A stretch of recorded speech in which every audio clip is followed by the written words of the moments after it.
Author, motivational speaker and self development coach Brian Tracy कहते हैं कि कम्युनिकेशन एक स्किल है जिसे आप सीख सकते हैं, और अगर आप इस पे काम करने के लिए तैयार हैं तो बहुत ही जल्द आप अपनी लाइफ के हर एक पार्ट की क्वालिटी को इम्प्रूव कर पाएंगे। दोस्तों, हम में से अधिकतर लोग अपनी लाइफ में अक्सर ऐसे किसी न किसी पर्सन से जरूर मिलते हैं जो दिखने में भी अच्छा होता है, उसकी पर्सनैलिटी भी काफी डिसेंट होती है, लेकिन जैसे ही वो हमसे कॉन्वर्सेशन स्टार्ट करता है तो धीरे धीरे उसके बारे में अब तक आपके दिमाग में जो उसकी इमेज बनी थी वो बेकार होने लगती है, क्योंकि उसने अपनी बाकी चीजों पे तो काम किया, लेकिन लोगों से एक अच्छी कॉन्वर्सेशन कैसे करी जाती है उसने कभी ये सीखा ही नहीं। बल्कि कई बार तो हम में से अधिकतर लोग भी कुछ सिचुएशन या लोगों के साथ बात करते करते बीच में रुक जाते हैं और हमें समझ में नहीं आता कि आगे क्या बात करें, या फिर वो कॉन्वर्सेशन उतनी अच्छी नहीं होती जितनी हम चाहते थे, जिसकी वजह से बाद में फिर हमें अफसोस और पछतावा होता है। अब चाहे हमें अपना फर्स्ट इंप्रेशन अच्छा देना हो, किसी इंटरव्यू में जाना हो, कहीं अपने थॉट्स को एक्सप्रेस करना हो, लोगों के साथ फ्रेंडशिप करनी हो, डेट पे जाना हो या किसी ग्रुप कॉन्वर्सेशन का पार्ट बनना हो, अगर हमारी कॉन्वर्सेशन स्किल्स ही अच्छी नहीं होंगी तो लाइफ में अधिकतर निराशा ही हमारे हाथ लगेगी। लेकिन वहीं अगर आपको कॉन्वर्सेशन की ये आर्ट आती है तो अधिकतर जगह पे आपको सक्सेस ही मिलेगी, because of your good communication skills. तो इसीलिए आज हम आपके साथ ऐसी 7 प्रैक्टिकल कम्युनिकेशन स्किल्स की टिप शेयर करेंगे जिसे आप अपनी डेली लाइफ में बहुत आसानी से यूज कर पाएंगे। So number 1, be efficient.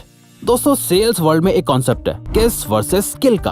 अब किस का मतलब आप गलत मत समझ लेना, यहाँ किस का मतलब keeping it short and simple है और किल का keeping it long and lengthy. ज्यादातर सेल्समैन अपने कस्टमर्स को जरूरत से ज्यादा ही डिटेल्स देने लगते हैं और बहुत ज्यादा बोलते हैं, जिससे वो अपनी सेलिंग में फेल हो जाते हैं। वहीं अच्छे सेल्समैन किस अप्रोच का यूज करके अपनी बात को छोटा और सिंपल रखते हैं, जिससे ज्यादातर कस्टमर्स उन्हें अच्छे से समझ पाते हैं और उनकी बातों से रिलेट करके अग्री भी करते हैं। तो यही सेम कॉन्सेप्ट आपको अपनी डेली लाइफ में भी यूज करना चाहिए, जहां आप जब भी किसी से बात करो तो अपनी बात को शॉर्ट यानी छोटा और सिंपल रखो। बहुत ज्यादा डिटेल्स में मत जाओ और ना ही कुछ एक्स्ट्रा बोलो, बस उतना ही बात करो जितनी जरूरत है। कुछ लोगों को लगता है कि वो जितना ज्यादा और डिटेल में बोलेंगे वो कॉन्वर्सेशन में उतने ही ज्यादा कॉन्फिडेंट और नॉलेजेबल लगेंगे, बल्कि इसका उल्टा होता है। तो कॉन्वर्सेशन में बातों को खींचने की जगह सिंपल और शॉर्ट रखो। सामने वाले पर्सन से डिफरेंट क्वेश्चंस करो, ना कि खुद ही एक ही टॉपिक को हद से ज्यादा खींचो। आपको कॉन्वर्सेशन को इंटरेस्टिंग बनाना है, इरिटेटिंग नहीं।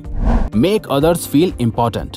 किसी से भी बात करते टाइम ये याद रखो कि आप जिस इंसान से बात कर रहे हो वो भी उस कॉन्वर्सेशन में बराबर का भागीदार है, तो उससे इम्पोर्टेंट फील कराने से जरा भी पीछे मत हटो। ज्यादातर लोग जब किसी से बात कर रहे होते हैं तो वो बस अपने ही बारे में सोच रहे होते हैं और बस अपनी ही तारीफ और अचीवमेंट्स खुद ही लोगों को बता रहे होते हैं, और सीक्रेटली उनके मन में बस यही आ रहा होता है कि सामने वाला उनकी तारीफ करने लगे, और सामने वाला खुद यही चाहता है कि आप उनके बारे में कुछ अच्छा बोलो। अगर दोनों में से कोई भी एक दूसरे को इम्पोर्टेंट फील नहीं कराएगा तो वो कॉन्वर्सेशन बहुत खाली खाली फील होगी, किसी को भी एक अच्छा कनेक्शन फील नहीं होगा। अब इस चीज को अवॉइड करने के लिए आप बातों बातों में सामने वाले में उसकी कोई भी एक ट्रू क्वालिटी को नोटिस करके उसे उसके लिए एक जेन्युइन कॉम्प्लीमेंट दे सकते हो। ऑल्सो ये साइकोलॉजिकली प्रूवन है कि लोगों को अपना नाम सुनना बहुत पसंद होता है, तो बीच कॉन्वर्सेशन में उनका नाम लेके उनसे बात करो, यानी कुछ भी ऐसा करो जिससे उन्हें लगे कि वो आपके लिए इम्पोर्टेंट है और उनकी बातें भी। Use of expressions. Author Dale Carnegie ने अपनी book how to win friends and influence people के सेकंड प्रिंसिपल में बताया है कि कैसे आप एक सिंपल तरीके से अपना एक अच्छा फर्स्ट इंप्रेशन दे सकते हो, और वो है एक स्माइल। वो कहता है ना, actions speak louder than words, और एक स्माइल यही करती है। जब आप किसी के सामने पहली बार ही आते हो और एक अच्छी और जेन्युइन स्माइल करते हो तो ये आपको ऑटोमेटिकली एक लाइकेबल पर्सन बना देता है। स्माइल के साथ साथ और भी कई एक्सप्रेशंस हैं जो आपकी फीलिंग्स को एक्सप्रेस करने में आपकी मदद करते हैं। दोस्तों, आप खुद ही सोचो कि क्या आप किसी ऐसे पर्सन के साथ बात करना पसंद करोगे जो एक सिंपल फेस रख के बस बोलता है जस्ट लाइक ए रोबोट। वहीं दूसरा कोई पर्सन जो अपने वर्ड्स के साथ कई एक्सप्रेशंस भी शो कर रहा होता है, शायद आप उसके साथ ज्यादा कनेक्ट कर पाते हो। इसीलिए अपने एक्सप्रेशंस और बॉडी लैंग्वेज को भी अपने कॉन्वर्सेशन में यूज करने की प्रैक्टिस करो, ताकि सामने वाला पर्सन भी आपकी बातों में उतना ही इंटरेस्ट शो करे जितना आप कर रहे हो। It is important to speak English fluently.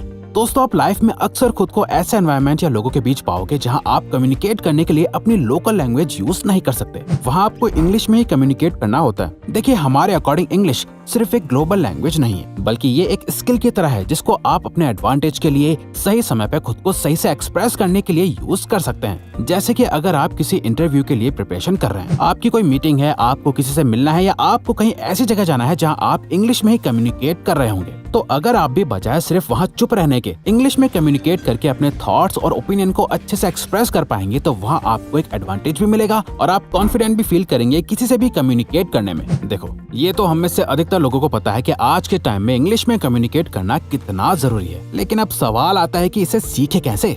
तो डोंट वरी, इसके लिए हमारे पास आप सभी के लिए एक बहुत ही safe and secure spoken English practice platform है इंगवार्ता, जहां आप कई इंग्लिश स्पीकिंग एक्सपर्ट से रियल टाइम में बात कर सकते हैं, वो भी बिना किसी डर के, जहां कोई आपको जज नहीं करेगा, बल्कि एक्सपर्ट्स आपकी मिस्टेक्स को ठीक करके आपकी इंग्लिश स्पीकिंग स्किल्स को और इम्प्रूव करने में आपकी मदद करेंगे, जिससे आप इंग्लिश लैंग्वेज अपनी मदर टंग की तरह सीख पाएंगे। दोस्तों, इंगवार्ता ऐप के जरिए आप कॉल करके किसी भी एक्सपर्ट से बात कर सकते हैं, जहां आपकी प्राइवेसी का खास ध्यान रखा जाता है, और किसी वजह से अगर आपका इंटरनेट स्लो है तो आप मोबाइल से कॉल करके भी एक्सपर्ट से बात कर सकते हैं with same security and privacy. इतना ही नहीं, बल्कि आपकी सभी कॉल्स रिकॉर्ड होती हैं ताकि आप उन रिकॉर्डिंग से दोबारा अपनी प्रैक्टिस को रिवाइज कर सकें। इंगवार्ता आपको रियल वर्ल्ड कम्युनिकेशन के लिए तैयार करता है, वो भी वेरीफाइड एक्सपर्ट्स के द्वारा, जो आपकी इंग्लिश स्पीकिंग में मदद करेंगे। तो डिस्क्रिप्शन में दिए गए लिंक से आप इंगवार्ता ऐप जरूर डाउनलोड करें और अपने फर्स्ट परचेज पे कूपन कोड रिवायर्स का जरूर इस्तेमाल करें एक्स्ट्रा 15% डिस्काउंट के लिए। Conversational threading. दोस्तों, मान लो आप किसी से बात कर रहे हो और वो आपसे आकर कहता है, मैं अभी मुंबई में रहता हूँ, पर मैं हमेशा से दिल्ली रहना चाहता था क्योंकि मुझे वहाँ का बदलता हुआ मौसम बहुत पसंद है और ज्यादा बारिश से मुझे नफरत है। दोस्तों, कॉन्वर्सेशनल थ्रेडिंग का कॉन्सेप्ट उसे कहते हैं जहाँ आप किसी की कही एक बात से कई सारे अलग अलग टॉपिक्स निकालना सीख जाते हो। जैसे यहाँ आप उसकी इस बात से मुंबई, दिल्ली, इन शहरों के बारे में बात कर सकते हो, फिर मौसम के बारे में बात कर सकते हो, या उसके लाइक्स और डिसलाइक्स के बारे में बात कर सकते हो। यानी उसकी एक बात से आपने बात को आगे बढ़ाने के इतने सारे टॉपिक्स ढूंढ लिए। इसी तरह जब आप किसी से बात करते हुए आप खुद को किसी ऐसी सिचुएशन में पाओ जहाँ आपको ये ना पता हो कि आगे किस बारे में बात करनी है, तो उसकी बातों पर ध्यान दो और उसके वर्ड्स को सुनकर ही नए टॉपिक्स ढूंढने की कोशिश करो। Secretly cell yourself. Dale Carnegie कहते हैं कि इंसान अपने लाइफ टाइम में सिर्फ 4 तरह से ही अपने आप को प्रेजेंट करता है। हम क्या करते हैं, हम कैसे दिखते हैं, हम क्या बोलते हैं और हम कैसे बोलते हैं। दोस्तों, अगर आप चाहते हो कि लोग आपको पसंद करें, तो बातों बातों में अपने आप को सेल करना सीखना आपके लिए बहुत जरूरी है, जिसे करने के लिए आपको सेम टेक्निक यूज करनी है जैसी एक कस्टमर को कोई चीज सेल करने के लिए यूज करी जाती है। इसके लिए आपको सामने वाले की बातों से और उसकी बॉडी लैंग्वेज को रीड करके आपको ये देखना है कि सामने वाले के इंटरेस्ट क्या है, उन्हें क्या पसंद है, और उस हिसाब से ही अपने आप को प्रेजेंट करो। बातों के बीच में कोई ऐसी बात कहो जो सामने वाले के इंटरेस्ट को ट्रिगर करती हो और आपके कोई टैलेंट या एबिलिटी को सेल करता हो। जैसे फॉर एग्जाम्पल, अगर कोई आपसे कहता है कि मुझे तो क्रिकेट बहुत पसंद है, और अगर आपको भी क्रिकेट पसंद है तो आप उससे क्रिकेट से रिलेटेड ही बातें कर सकते हो। और अगर आपको वो सेम चीज नहीं पसंद या आपको उसकी नॉलेज नहीं है, तो आप उस चीज के बारे में उनसे और क्वेश्चंस कर सकते हो और उनके इंटरेस्ट में अपना इंटरेस्ट भी शो करके कॉन्वर्सेशन को इंटरेस्टिंग बना सकते हो। Take pauses in between of a conversation. दोस्तों, अपनी बात को ठहर ठहर के धीरे धीरे बोलने से आपकी बात में वजन पैदा हो जाता है और आप बहुत ही अट्रैक्टिव साउंड करते हो। फॉर एग्जाम्पल, आप किसी से पूछो कि तुम संडे को क्या करते हो, और वो कुछ ऐसे कहे, मैं सुबह पार्क में वॉक करना चाहता हूँ, फिर मैं नाश्ता वगैरह करता हूँ, फिर मैं अपने दोस्तों से मिलता हूँ, फिर मैं वही खाना पीना खा के सो जाता हूँ। अब इसकी जगह कोई ऐसे बोले, मैं सुबह पार्क जाता हूँ, फिर मैं नाश्ता करता हूँ, उसके बाद मैं अपने दोस्तों से मिलता हूँ, फिर मैं अपना डिनर करके सो जाता हूँ। दोस्तों, अब आप बताओ आपको कौन सी बात ज्यादा अट्रैक्टिव लगी, सेकंड वाली, राइट? इसीलिए बातों के बीच में अननेसेसरी फिलर हटा के उन्हें पॉजेस के साथ रिप्लेस कर दो। इससे आपकी बात की वैल्यू बढ़ जाएगी और लोग आपके बोलने के तरीके से इम्प्रेस होने लगेंगे। तो अगर आपको ये वीडियो अच्छी लगी तो वीडियो को लाइक और चैनल को सब्सक्राइब करके हमें सपोर्ट करो और बेल नोटिफिकेशन ऑन कर लीजिएगा ताकि आप आने वाली वीडियोस मिस न कर पाओ। Thank you for watching.